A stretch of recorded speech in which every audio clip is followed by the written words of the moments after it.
Finally we have NXT, the most anticipated show on WWE. Forget Monday, forget Tuesday. Today we're going back to school with Wednesday's NXT, and we are beyond the shoot.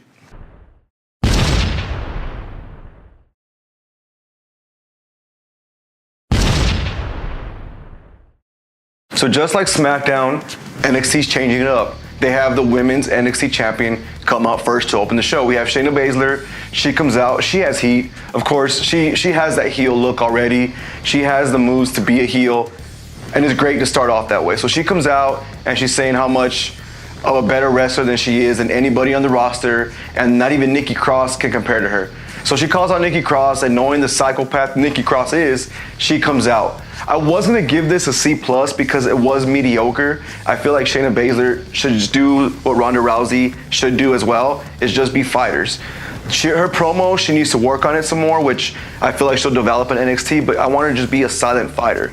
Of course, Nikki Cross, like I said, she's a psychopath, so she automatically just started brawling with Shayna Baszler. That elevated this to a B. It was a great way to open it up. Shayna Baszler actually showed that she's capable of beating Nikki Cross, and Nikki Cross beating Shayna Baszler. I feel like this is evenly matched, and I'm excited for NXT TakeOver.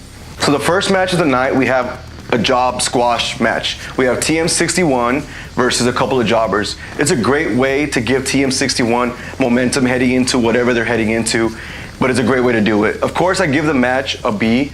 TM61 showed how they've transitioned from being a mediocre tag team to possibly being the best heel tag team on NXT. They squashed their jobbers like it was nothing, and they actually did it in a very heel tactic kind of way. I give this a B, and at the end they said they're no longer TM61, they're going to be known as the Mighty. So from now on, the Mighty will dominate.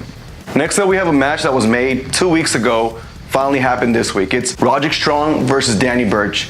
It's highly anticipated. Danny Burch is a little older, so it's hard to be excited for his matches, but he has shown that he's capable to stand with anybody, and he did it here today. It was a great match. I give it an A.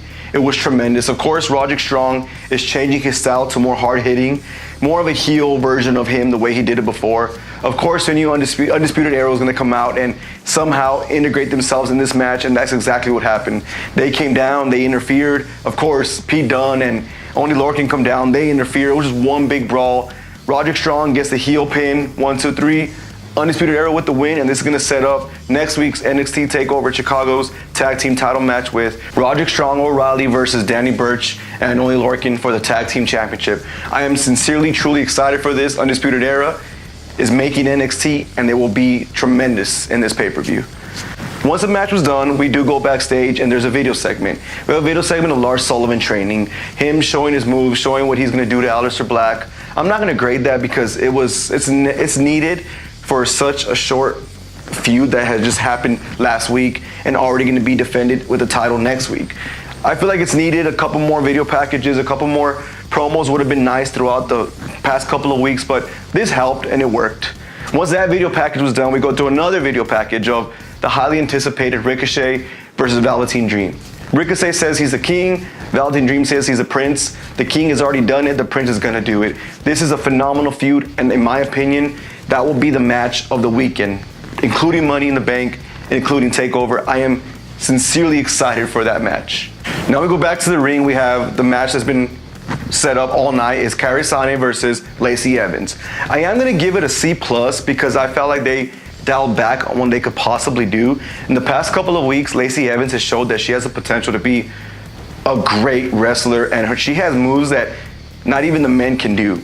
Kairi Sane, of course, we know she won the Mae Young Classic, and she can possibly be the next NXT champion. So yes, I did feel like they held back. This was, of course, a rubber match, which gave Kairi Sane the win. It's 1-1, possibly going to NXT TakeOver to make it actually who is better than who.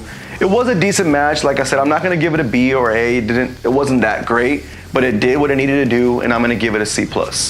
Today's NXT, I felt like it was more of setting up matches for next week, setting up matches for TakeOver, and that's what happened backstage. Cassius Ohno was there in a little photo shoot, taking pictures, and EC3 comes in, of course being arrogant, being his top 1%, talks smack to Cassius Ohno. Cassius Ohno, all right, cool. You want to talk smack? Let's have a match. Next week, me and you, and we'll squash this out, and we'll get it done. I feel like this is slowly turning EC3 into a heel, which he's supposed to be, is which he is. He's arrogant, and like Cassius Ohno is, he said he's a narcissist. I'm kind of slowly liking EC3 a little bit. I just feel like he needs to work on his promos, his delivery, and of course he needs to work on more his wrestling, and that's what NXT is for, is development. So I'm excited for next week, Cassius Ohno versus EC3. The main event of the night wasn't even a match, and that goes to show how amazing NXT has built this storyline. And week after week after week, me and Psycho Steve discuss how this feud is probably the best feud in WWE history. Better than The Rock and Stone Cold, better than Stone Cold and Vince McMahon. And yes, I went there. It's probably the best feud in WWE history. It's Tommaso Ciampa and Johnny Gargano.